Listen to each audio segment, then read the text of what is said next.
Hello everyone, welcome to my channel. तो स्वागत है आप सभी का एग्री टू कल्चर फैमिली के इस यूट्यूब चैनल पे। तो आज की जो क्लास होने वाली है ये काफी इंपॉर्टेंट क्लास है। ये उत्तराखंड के लिए है, यूके ट्रिपल एससी डबल एओ के लिए है, असिस्टेंट एग्रीकल्चर ऑफिसर के लिए, चाहे फिर लाइव स्टॉक एक्सटेंशन ऑफिसर के लिए, चाहे उत्तराखंड का कोई भी एग्रीकल्चर एग्जाम होगा। तो इस क्लास में हम लोग उत्तराखंड का जो एग्रीकल्चर डाटा है, स्टैटिक डाटा है, इसको हम लोग कवर करेंगे। यहाँ से आपके एग्जाम में क्वेश्चन बन सकते हैं। Hello everyone, welcome to my channel. तो स्वागत है आप सभी का एग्री टू कल्चर फैमिली के इस यूट्यूब चैनल पे।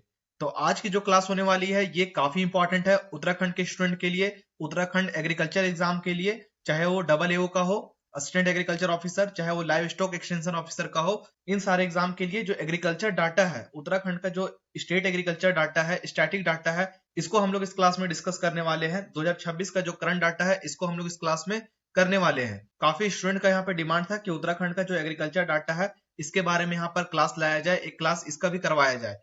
तो उसी को ध्यान में रखते हुए यहाँ पर इस क्लास को लाया गया है। एग्जाम ओरिएंटेड ये क्लास रहने वाला है। तो बस आपको क्लास के एंड तक बने रहना है, सारी चीजों को अच्छे तरीके से समझना है। जहां पे जो जरूरी हो उसका स्क्रीनशॉट ले लेना है, या फिर आपको अगर इसका पीडीएफ चाहिए होगा तो कमेंट बॉक्स में पीडीएफ लिख दीजिएगा, आपको इसका पीडीएफ प्रोवाइड कर दिया जाएगा। तो चलते हैं आज की इस क्लास में, देखते हैं उत्तराखंड के एग्रीकल्चर के बारे में, उत्तराखंड स्टेट के बारे में। तो सबसे पहला स्लाइड ही यहाँ पे काफी इंपॉर्टेंट है। यहाँ पर आप देख सकते हैं कि क्या बताया जा रहा है। तो स्टेट फॉर्मेशन, पहला जो यहाँ पर है वो है स्टेट फॉर्मेशन, कि उत्तराखंड जो स्टेट है ये कब बना। तो इसका जो फॉर्मेशन है ये 9 नवंबर 2000 को हुआ था। ये पहले उत्तर प्रदेश से जुड़ा हुआ था, लेकिन हिली रीजन होने के कारण काफी लंबे टाइम तक अलग स्टेट का दर्जा मांगते हुए यहाँ पर 9 नवंबर 2000 को इसका फॉर्मेशन हुआ। विंटर कैपिटल की बात करेंगे तो सबसे पहले यहाँ पर देखेंगे जो उत्तराखंड है इसका दो कैपिटल है, विंटर कैपिटल और समर कैपिटल। विंटर कैपिटल की बात करेंगे तो जो देहरादून है ये इसका कैपिटल हो जाएगा। और यहाँ पर अगर समर कैपिटल की बात करेंगे तो जो गैरसेन है ये इसका समर कैपिटल होने वाला है। डिस्ट्रिक्ट की बात करेंगे तो यहाँ पर जो उत्तराखंड है इसमें टोटल 13 डिस्ट्रिक्ट देखने को मिलता है, 13 जिला यहाँ पर है। डिवीजन की बात करेंगे तो यहाँ पर ये दो डिवीजन में बटा हुआ है, जिसमें पहला है गढ़वाल और दूसरा है कुमाऊं रीजन। तो यहाँ पर आपको दो रीजन में देखने को मिलेगा उत्तराखंड, जिसमें गढ़वाल और कुमाऊं ये दो रीजन आते हैं। ज्योग्राफिकल एरिया की बात करेंगे तो टोटल ज्योग्राफिकल एरिया जो है वो है 53,483 वर्ग किलोमीटर। ये इसका टोटल ज्योग्राफिकल एरिया है। फॉरेस्ट कवर की बात करेंगे तो लगभग 61%, यहाँ पर 61% फॉरेस्ट कवर एरिया देखने को मिलता है उत्तराखंड में। और हिली एरिया की बात करेंगे तो हिली एरिया कितना है, तो लगभग 86%, 86% के आसपास यहाँ पर हिली रीजन है। ऑब्वियस सी बात है कि उत्तराखंड ये एक हिली स्टेट है, इसीलिए यहाँ पर इसका प्रतिशत हाई है। प्लेन एरिया की बात करेंगे तो प्लेन एरिया कितना है, मैदानी जो सतह वाला एरिया है वो यहाँ पर लगभग 14% है। मात्र 14% यहाँ पर प्लेन एरिया देखने को मिलेगा उत्तराखंड में। तो इस स्लाइड में हम लोगों ने कुछ पॉइंट्स देखा जो काफी इंपॉर्टेंट है। आगे चलते हैं। उसके बाद यहाँ पर रीजन दिया हुआ और एग्रीकल्चर टाइप दिया हुआ है। तो यहाँ पे तीन तरह के रीजन देखने को मिलता है उत्तराखंड में। जो पहला है तराई रीजन, दूसरा है मिड हिल्स, तीसरा है हाई हिल्स। तराई रीजन की बात करेंगे तो यहाँ पर किस तरीके का एग्रीकल्चर किया जाता है, तो यहाँ पे कमर्शियल एग्रीकल्चर होता है, कमर्शियल एग्रीकल्चर तराई रीजन में।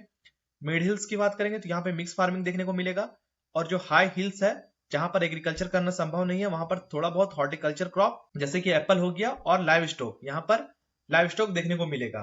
तो इस तरीके से रीजन वाइज यहाँ पर एग्रीकल्चर टाइप आपने देखा। तो उसके बाद यहाँ पे उत्तराखंड एग्रीकल्चर को देखेंगे तो यहाँ पर जो लैंड है वो दो पार्ट में डिवाइड है, एक हिल वाला और एक प्लेन वाला। तो यहाँ पे हिल के अकॉर्डिंग हिल एग्रीकल्चर होगा और प्लेन के अकॉर्डिंग प्लेन एग्रीकल्चर देखने को मिलेगा। तो यहाँ पे जो हिल एग्रीकल्चर है, जो हम लोगों ने लैंड एरिया देखा था, लगभग 86% यहाँ पर ज्योग्राफिकल एरिया जो है वो हिल एग्रीकल्चर के अंतर्गत आता है। और यहाँ पर किस तरीके का फार्मिंग होता है, तो यहाँ पर सबसिस्टेंस फार्मिंग देखने को मिलता है। घर चलाने के लिए जो फार्मिंग किया जाता है सिर्फ जीवन निर्वाह हेतु, वो सबसिस्टेंस फार्मिंग के अंतर्गत आता है। आप इस वर्ड को समझेंगे, सबसिस्टेंस का मतलब हो गया कि जीवन निर्वाह हेतु जो फसल उगाई जाती है, जो कल्टीवेशन किया जाता है, जो फार्मिंग किया जाता है, वो सबसिस्टेंस फार्मिंग के अंतर्गत आता है। तो ये पूरे तरीके से रेन पे डिपेंड है। यहाँ पर कोई भी इरिगेशन का सोर्स नहीं है जिससे कि इरिगेशन किया जा सके। स्कैटर्ड एंड टेरेस फार्मिंग, तो यहाँ पर हिली रीजन होने की वजह से जो लैंड है वो स्कैटर्ड है और यहाँ पर टेरेस फार्मिंग देखने को मिलेगा आपको। प्लेन एग्रीकल्चर की बात करेंगे आप तो यहाँ पे जो टोटल ज्योग्राफिकल एरिया है वो है 14%। प्लेन जो सतह वाला जो मैदानी क्षेत्र है वो कितना है, यहाँ पर वो 14% आपको देखने को मिलेगा। यहाँ पर कमर्शियल कल्टीवेशन होता है, जैसा कि वहां पर क्या था सब्सिस्टेंट फार्मिंग, यहाँ पर कमर्शियल फार्मिंग होता है। बड़े पैमाने पे यहाँ पर मुनाफा कमाने के लिए यहाँ पे कल्टीवेशन किया जाता है, एग्रीकल्चर प्रैक्टिसेस किया जाता है। ये पूरी तरीके से इरिगेटेड है। नहर का व्यवस्था है, यहाँ पे ट्यूबवेल है जिससे कि यहाँ पर इरिगेशन किया जाता है।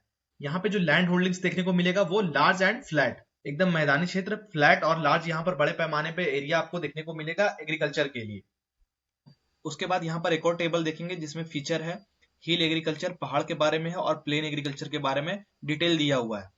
जिसमें पहला देखेंगे हम लोग डिस्ट्रिक्ट कवर, कि कौन कौन सा डिस्ट्रिक्ट है वो हिल एग्रीकल्चर के अंतर्गत आएगा और प्लेन एग्रीकल्चर के अंतर्गत आएगा। जिसमें देख सकते हैं कि अल्मोड़ा हो गया, पौरी हो गया, चमोली, पिथौरागढ़, उत्तरकाशी, तेहरी, रुद्रप्रयाग, बागेश्वर और चंपावत, ये जो डिस्ट्रिक्ट है ये आपका हिल एग्रीकल्चर के अंतर्गत आते हैं। उधम सिंह नगर हो गया, हरिद्वार, देहरादून, प्लेन एरिया, नैनीताल, ये आपका प्लेन एग्रीकल्चर के अंतर्गत आता है। और यहाँ पर टोपोग्राफी की बात करेंगे अगला पॉइंट, तो यहाँ पे ढलान वाली जमीन, स्लोप्स देखने को मिलेगा। टेरेस फार्मिंग यहाँ पर किया जाता है। सीढ़ीदार जो खेती होती है, सीढ़ी नुमा जो कृषि होती है, वो यहाँ पर हिल एग्रीकल्चर में देखने को मिलेगा। वहीं अगर प्लेन एग्रीकल्चर की बात करेंगे तो यहाँ की जो भूमि है वो फ्लैट है, समतल जमीन है। यहाँ पे जो ट्रैक्टर्स होते हैं, मॉडर्न मशीनरी है, उनका प्लेन में यहाँ पर यूज करना काफी इजी हो जाता है एज कम्पेयर टू अगर हिल एग्रीकल्चर करने जा रहे हैं तो वहां पर मशीनरी नहीं पहुंच पाता है। तीसरा यहाँ पर इरिगेशन की बात करेंगे, सिंचाई की, तो सिर्फ 14.17% जो है यहाँ पे जमीन इरिगेटेड है। बाकी 85.83 जो है खेती मानसून और बारिश पर निर्भर है, रेनफेड पर निर्भर है। और इधर बात करें प्लेन एग्रीकल्चर में तो लगभग 85.83% जो है, जो बाकी बच गया ये जमीन इरिगेटेड है। यहाँ पर ट्यूबवेल्स की व्यवस्था है, कैनाल्स की है, नहर है, यहाँ पर अन्य सिंचाई साधन उपलब्ध है। तो यहाँ पर आप देख सकते हैं जो हिल एग्रीकल्चर है वहां पर 14.17% इरिगेटेड है और यहाँ पर 85.83% जो है जमीन इरिगेटेड है। इस डाटा को आप याद रखेंगे। इकोनॉमिक नेचर की बात करेंगे तो यहाँ पर सब्सिस्टेंस फार्मिंग देखने को मिलता है, जो मैंने बताया। किसान मुख्यतः अपनी परिवाहिक आवश्यकता के लिए उत्पादन करते हैं। और यहाँ पर कमर्शियल फार्मिंग देखने को मिलता है, उत्पादन बाजार में बेचने के लिए, अधिक आय प्राप्त करने के लिए किया जाता है, कमर्शियल फार्मिंग किया जाता है। मेजर क्रॉप की बात करेंगे तो मेजर क्रॉप कौन कौन सा हो जाएगा हिल एग्रीकल्चर में, तो यहाँ पर मड़ुआ की खेती होती है, झंगोरा की खेती होती है, राजमा की खेती होती है, गहत हो गया, भट्ट हो गया, पोटैटो आलू हो गया और एप्पल। इन सब चीजों को बाद में हम लोग देखेंगे, ये यहाँ के ट्रेडिशनल क्रॉप है, उसके बारे में हम लोग आगे चल के डिस्कस करेंगे। प्लेन एग्रीकल्चर में बात करेंगे तो यहाँ पर कौन कौन से क्रॉप कल्टीवेट किए जाते हैं, तो इसमें राइस हो गया, व्हीट हो गया, सुगर केन, मस्टर्ड और मेज, ये सारे क्रॉप मेनली यहाँ पर ग्रो किए जाते हैं। मैकेनाइजेशन की बात करेंगे तो कम, क्योंकि जमीन ढलान है। हिल एग्रीकल्चर में मैकेनाइजेशन कम होता है। मॉडर्न एग्रीकल्चर जो ट्रैक्टर्स हो गए या फिर कोई भी टूल्स हो गया उसका यूज करना वहां पे टफ होता है, यहाँ पर यूज किया जाता है। यहाँ पे मॉडर्न मैकेनाइजेशन का यूज किया जाता है, ट्रैक्टर्स का यूज किया जाता है, आधुनिक मशीनरी का यूज किया जाता है, क्योंकि प्लेन्स में ये सब संभव है। ठीक है। फार्मिंग सिस्टम की बात करेंगे तो हम लोगों ने देखा यहाँ पर, तो फिर यहाँ पर मिक्स फार्मिंग करते हैं, थोड़ा बहुत हॉर्टिकल्चर जो क्रॉप हो गए जैसे कि एप्पल हम लोगों ने देखा, और लाइव स्टॉक का प्रोडक्शन यहाँ पर किया जाता है, लाइव स्टॉक रेयरिंग किया जाता है हिल एग्रीकल्चर में। जबकि यहाँ पर प्लेन की बात करेंगे तो यहाँ पर इंटेंसिव क्रॉप प्रोडक्शन होता है, कमर्शियल एग्रीकल्चर किया जाता है। तो यहाँ पर इस टेबल में इतनी सारी बातें थी, आई होप आपको सारी बात ये समझ में आया होगा। कौन कौन सा डिस्ट्रिक्ट कहाँ पे आता है, टोपोग्राफी क्या है, इरिगेशन कहाँ पे कितना % है, इकोनॉमिक नेचर, मेजर क्रॉप्स कौन कौन है हिली एग्रीकल्चर और प्लेन एग्रीकल्चर में। ठीक है। नेक्स्ट यहाँ पर है उत्तराखंड क्रॉप्स। उत्तराखंड क्रॉप की बात करेंगे तो मेनली यहाँ पर फूड ग्रेन्स की बात करेंगे, तो जिसमें व्हीट आएगा, गेहूं, राइस आएगा, चावल, ये दोनों हो गए। कैश क्रॉप की बात करेंगे तो शुगर केन आ गया और ऑयलसीड आ गया। ठीक है। ट्रेडिशनल की बात करेंगे तो ट्रेडिशनल में मंडुआ आ गया, झंगोरा आ गया, गहत हो गया, और भी कुछ कुछ क्रॉप है जो आगे हम लोग डिस्कस करेंगे। और ये जो मंडुआ और झंगोरा है ये मिलेट है। ठीक है। व्हीट एंड राइस की बात करेंगे तो ये सबसे बड़े एरिया में उगाए जाते हैं, और मेनली हरिद्वार जो और यूएस नगर जो उधम सिंह नगर है, यहाँ पे सबसे ज्यादा कल्टीवेशन जो होता है वो व्हीट और राइस का होता है। कहाँ कहाँ, तो हरिद्वार हो गया, उधम सिंह नगर जो हो गया, क्योंकि ये प्लेन एरिया में आते हैं। यहाँ पर जो एग्रीकल्चर होता है वो आसानी से हो सकता है, यहाँ पर कमर्शियल खेती हो सकता है। शुगर केन की बात करेंगे, गन्ना, ये उधम सिंह नगर हरिद्वार का मेन केस क्रॉप है। तो मेन केस क्रॉप कहाँ कहाँ का है, तो ये भी उधम सिंह नगर और हरिद्वार में कल्टीवेट किया जाता है शुगर केन। मिलेट्स की बात करेंगे तो मंडुआ हो गया और झंगोरा हो गया, ये पहाड़ी इलाकों का सुपर फूड है। कैसा फूड है, सुपर फूड है। उत्तराखंड गवर्नमेंट इसे प्रमोट कर रही है। उत्तराखंड गवर्नमेंट जो है ये इसे प्रमोट करने का काम कर रही है। मिलेट्स हो गया, दो मिलेट्स का नाम आपको यहाँ पे याद रखना है, एक है मंडुआ और एक है झंगोरा। नेक्स्ट यहाँ पर देख सकते हैं एनुअल प्रोडक्शन दिया हुआ है, मेजर क्रॉप्स का, प्रमुख फसलों का यहाँ पर एनुअल प्रोडक्शन दिया हुआ है। ये चार्ट आपके लिए काफी इंपॉर्टेंट है, एग्जाम में यहीं से क्वेश्चन आ सकते हैं। क्रॉप कैटेगरी दिया हुआ है, मेजर क्रॉप का नाम दिया हुआ है, एस्टिमेट यहाँ पर एनुअल प्रोडक्शन दिया हुआ है मेट्रिक टन में, और मेन प्रोड्यूसिंग जो डिस्ट्रिक्ट है उसका भी नाम यहाँ पर दिया हुआ है। तो एक ही चार्ट में यहाँ पे काफी सारी बातें दी हुई है। तो सबसे पहला यहाँ पर बात करेंगे रबी क्रॉप के बारे में, और रबी क्रॉप में जो आता है वो है वीट, गेहूं। प्रोडक्शन की बात करेंगे तो 869.2 मेट्रिक टन, इसको आप याद रखेंगे ये इस डाटा को।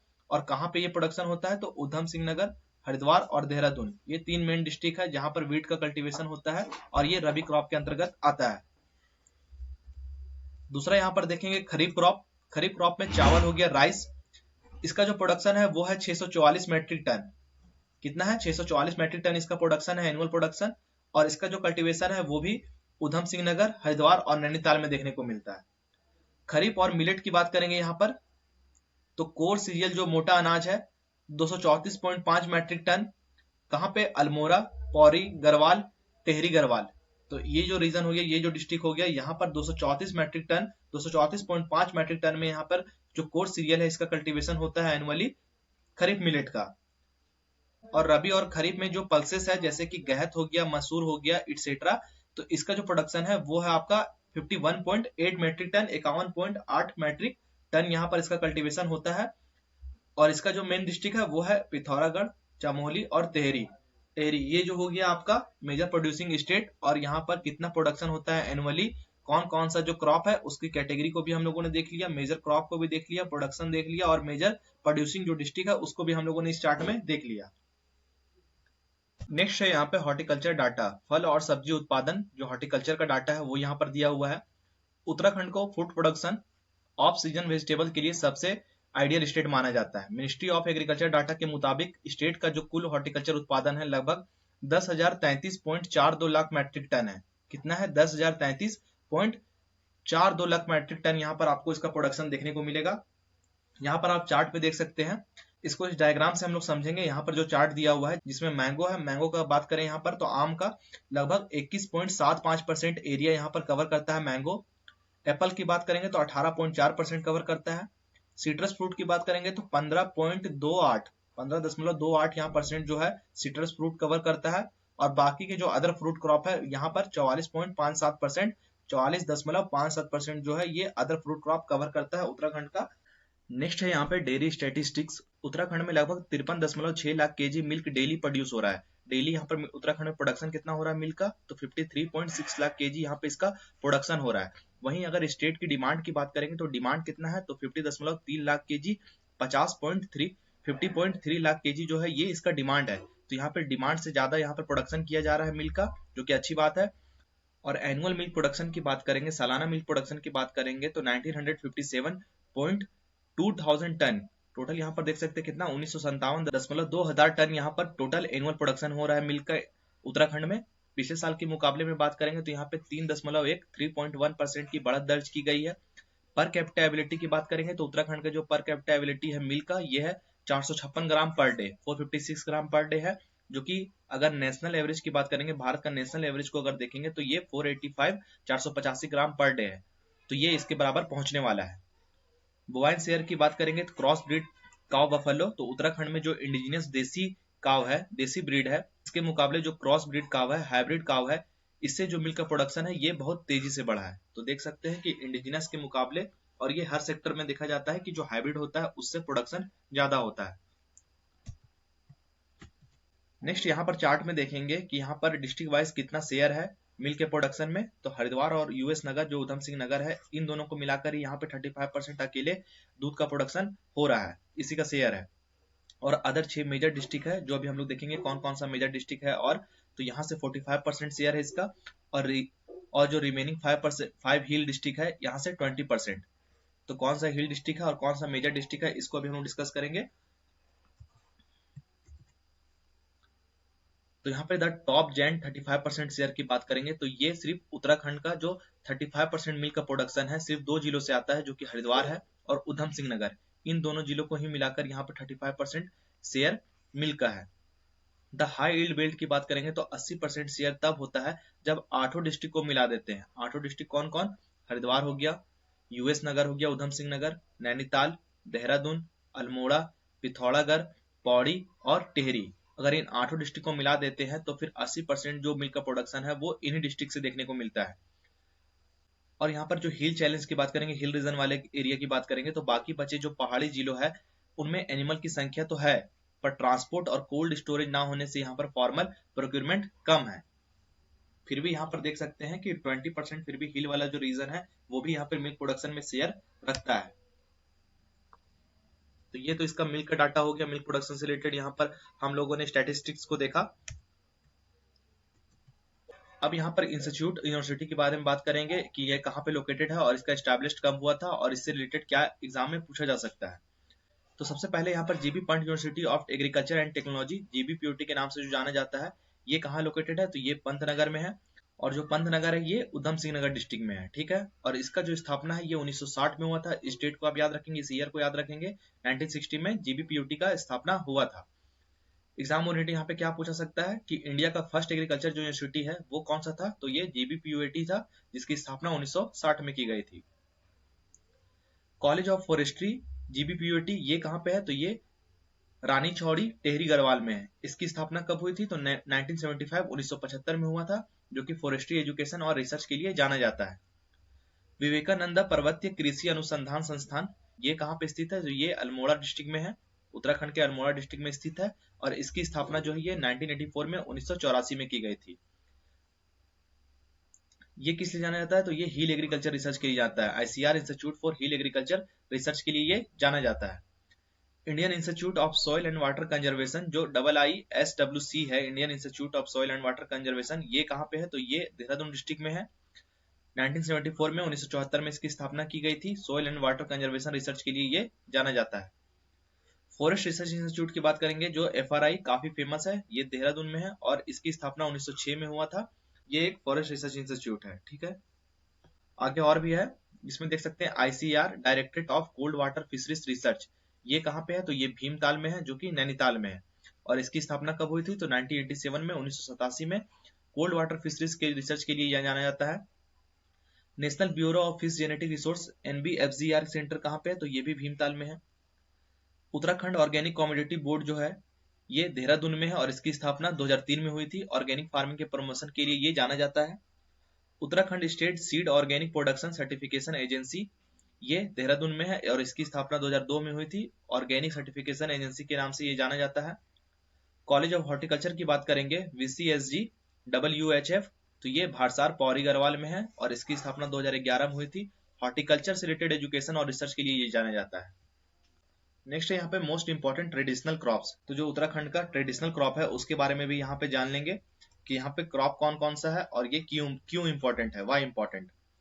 तो सबसे पहले आता है मड़ुआ, state most famous millet crop, सबसे इस स्टेट का जो सबसे फेमस मिलेट क्रॉप है वो है मड़ुआ। झंगोरा की बात करेंगे तो ट्रेडिशनल हिल फूड क्रॉप है। ये कैसा क्रॉप है, तो ये हिल फूड क्रॉप है, एक ट्रेडिशनल है, उत्तराखंड का ट्रेडिशनल हिल फूड क्रॉप के नाम से झंगोरा जो है ये फेमस है। गहत की बात करेंगे तो ये एक पल्स क्रॉप है जो कि प्रोटीन रिच होता है। प्रोटीन रिच पल्स की बात करेंगे तो ये गहत है उत्तराखंड का। भट्ट की बात करेंगे तो फेमस कुमाऊनी पल्स जो है, कुमाऊनी दाल जो है ये है भट्ट। और यहाँ पे रामदाना की बात करेंगे तो रिलीजियस एंड न्यूट्रिशनल क्रॉप है उत्तराखंड का। और राजमा की बात करेंगे तो ये हाई वैल्यू हिल पल्स है, ये भी हाई वैल्यू रखता है अपने आप में और ये भी पहाड़ी दलहनी क्रॉप है, ठीक है।